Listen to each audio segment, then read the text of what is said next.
Go. This is Theory Sharma mentor for CA Foundation Accounts. कैसे राजा? All well and set. So finally आज एक वो point है जिसके बारे में हमें डिस्कस करना है कि सर आखिर हमने एग्जाम्स में पहले कौन सा क्वेश्चन अटेम्प्ट करना चाहिए, कैसे अटेम्प्ट करना चाहिए, क्या क्या चीजों का हमें ध्यान रखना चाहिए. सबसे पहले मैं बात करना चाहूंगा आपके पेपर पैटर्न की. ये पेपर पैटर्न सबको पता होता है बट स्टिल मैं एक बार आपके साथ वापस डिस्कस करना चाहूंगा. हमें टोटल 6 क्वेश्चन दिए जाते हैं. हर क्वेश्चन 20-20 मार्क का होता है, जिसमें से क्वेश्चन नंबर 1 कंपलसरी होता है. अब कंपलसरी होने का मतलब यह नहीं होता कि अगर आपने ये क्वेश्चन अटेम्प्ट नहीं किया तो आईसीएआई आपके मार्क्स चेक नहीं करेगा, ऐसा कुछ नहीं है. कंपलसरी का मतलब यहां पे कोई ऑप्शन नहीं है. जैसे क्वेश्चन नंबर 2, 3, 4, 5, 6, इन 5 क्वेश्चन में से आपको 4 क्वेश्चन अटेम्प्ट करने हैं. ठीक है, लेकिन क्वेश्चन नंबर 1 आपको पूरा का पूरा अटेम्प्ट करना है अगर आप कर रहे हो तो.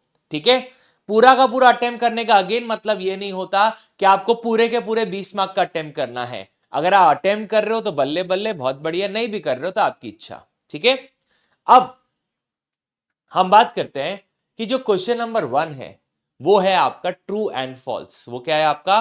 True and false. ट्रू और फॉल्स कितने मार्क्स के लिए आते हैं? 12 मार्क्स के लिए आते हैं.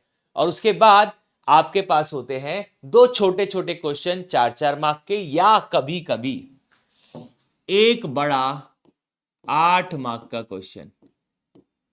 बट अक्सर देखा जाता है कि छोटे छोटे 4-4 मार्क्स के सवाल पूछे जाते हैं. ठीक है, तो अगेन क्वेश्चन नंबर 1 कंपलसरी, जिसमें आपको 12 मार्क ट्रू एंड फॉल्स के होते हैं, बाकी नॉर्मली थियरी होता है. और फिर क्वेश्चन नंबर 2 से क्वेश्चन नंबर 6 में एनी 4 अटेम्प्ट करने होते हैं. ठीक है, अब सर जो हमारा पहला 15 मिनट होता है, क्योंकि हमें स्टेप मार्किंग मिलती है तो पहले 15 मिनट में हमें एनालाइज करना है कि क्वेश्चन नंबर 1 तो करना है, क्या मुझे क्वेश्चन नंबर 1 का बी और सी आ रहा है या नहीं आ रहा है, यह मुझे एनालाइज करना है. क्वेश्चन नंबर 2, 3, 4, 5, 6, इन पांचों में से कौन से 4 क्वेश्चन हम अटेम्प्ट करेंगे, यह हमें डिसाइड कर लेना होता है. अगर आप यह डिसाइड नहीं करते हो पहले 15 मिनट में तो आप बड़ी दिक्कत में हो.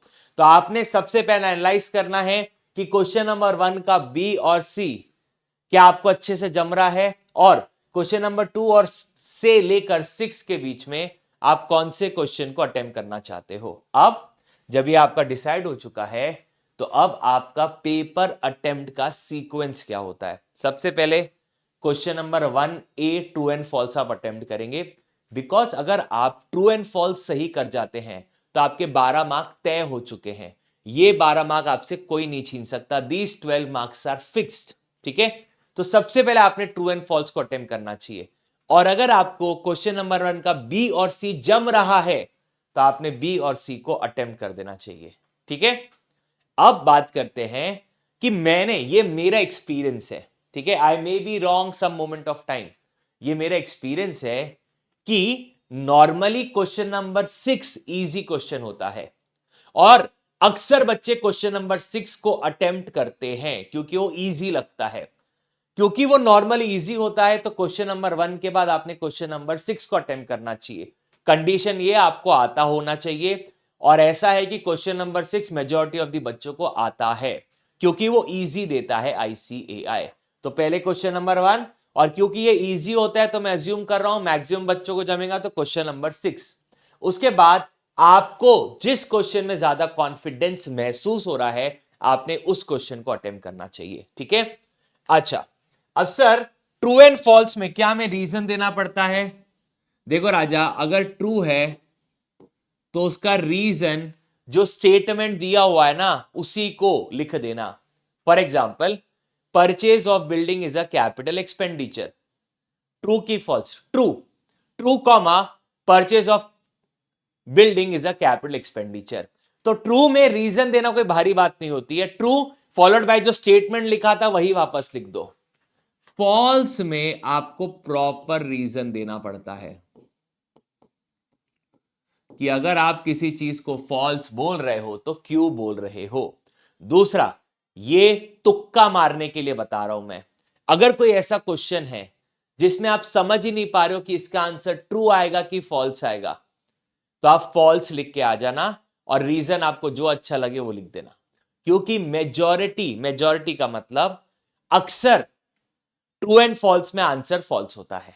ठीक है, अब लास्ट, अगर आप पेपर देने जा रहे हो तो ये कुछ चीजें लेके जाना मत भूलना, वरना आपके अटेम्प्ट में आपको दिक्कत आ जाएगी, कहीं ना कहीं आपको स्कोरिंग करने में दिक्कत आ जाएगी। पहला एडमिट कार्ड, दूसरा आधार कार्ड लेके जाना, तीसरा दो कैलकुलेटर, सेम टाइप के कैलकुलेटर दो लेके जाना, चार ब्लैक डॉट पेन, दो स्केल, दो रबर, दो शार्पनर और चार पेंसिल, ये चीजें आपने लेके जाना है अपने साथ में, भूलना मत। और last but not the least, जो आपका एडमिट कार्ड है उस पे इन्विजिलेटर का साइन लेना कि आप पेपर देने आए थे।